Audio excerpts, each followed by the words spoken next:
Whew, man. Good afternoon.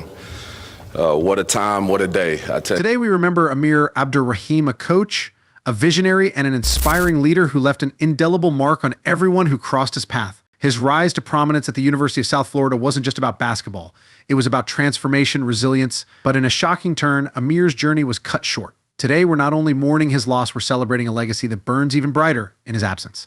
Stay with me as we uncover the life and impact of a truly remarkable coach. Imagine taking over a team on the brink of collapse, players losing hope, and fans losing faith. That was the challenge Amir faced at Kennesaw State, a team that once held a grim 1-28 record. But Amir, he saw potential, not statistics. Through relentless effort, he turned this team around. Earning a trip to the NCAA tournament just 3 years later, Amir didn't just coach basketball, he rebuilt a culture. Think about that for a second. How many of us can say we've inspired that level of transformation? And if you're wondering whether he ever took a day off, no. Amir was like a superhero without a cape. The man didn't know the meaning of break.ati, but what set Amir apart wasn't just his strategy. It was his heart. And when he arrived at USF, he brought that same unstoppable drive. Just wait until you hear what he achieved there. At USF, Amir's impact was immediate and undeniable. Under his leadership, the Bulls soared to their first ever regular season AAC championship, a historic 258 record, and a spot in the top 25 rankings. He wasn't just a coach to these players, he was a mentor, a role model, and for many, a father figure. The AAC Coach of the Year, that title barely scratches the surface of what he represented to Bulls Nation. I wouldn't be surprised if his team secretly suspected he was part machine. The man's energy was that contagious. Michael Kelly, USF's vice president, called Amir authentic and driven, and those words resonate deeply. Amir knew how to connect with his players, with his university, and with an entire community.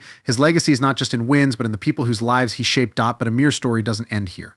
There's a deeply personal side, one that goes beyond basketball and into his family, his roots, and his brotherhood with a certain NBA star. Amir was one of 13 siblings, 6 of whom played college basketball. Talk about a family legacy. His older brother, Amir Abdur-Rahim, had his own illustrious career in the NBA. But Amir's legacy wasn't about being a star. It was about being a man of integrity, a man of character. In a touching interview, Amir shared his late father's influence on him, and with tears in his eyes, he expressed his gratitude and pride. I just want him to know that he raised a man. Amir lived those words every day. If you're the youngest of 13, you've got to have a little grit just to survive family dinner. And yet, for all his strength and resilience, Amir's journey ended far too soon. But his story? That story will live on in Bulls Nation and beyond. As we wrap up, I encourage you to remember Amir not only for his wins, but for the person he was. His legacy continues in the players he coached, in the values he instilled, and in the dreams he inspired. Amir's story is proof that a single person's impact can ripple far beyond the court. Let's honor that legacy by cherishing his memory.